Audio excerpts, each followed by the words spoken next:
I choose A. I think the pupils have made a mistake in their understanding of place value and how decimals work. Their sequence starts correctly with 0.4, 0.6, and 0.8, but then they incorrectly jump to 0.1 and 0.12. The conception here likely arises from confusing tenths and hundredths.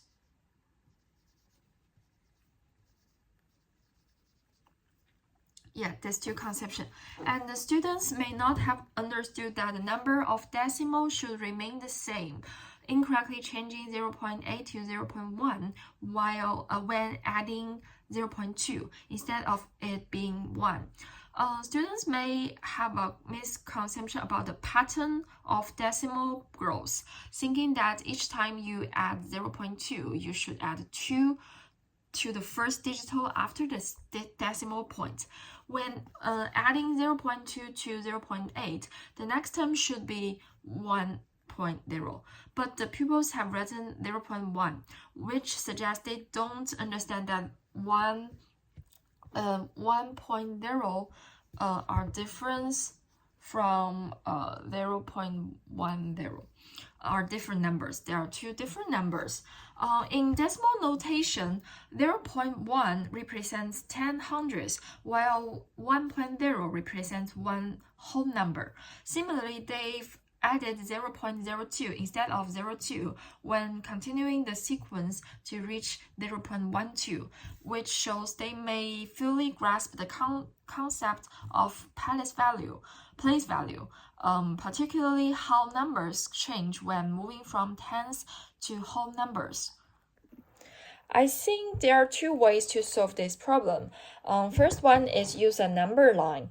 A visual number line is a powerful tool for showing increments between decimals. Like I can write this to my students. This is 0.4, 0.6, 0.8, and what's the number? If students say, oh, this is 0.10, so we can go back. This is 0.2, and this is 0.1. So they will know there are two different numbers, and this one is 1.0. I think this is easier for students to understand. And the second one is we can base 10 place value chart. A place value chart helps highlight the distinct between tens and hundreds, and I would use a chart while pupils can place digitals in the correct columns. For example, 0.4. This is 4 tenths. And 1.0. This is 1 whole, or 10 tenths. Yeah, and 0.10. This is 1 tenth.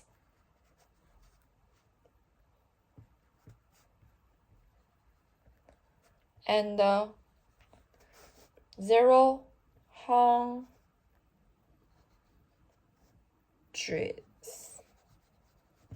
So this shows visually how 1.0 is not the same as 0.10.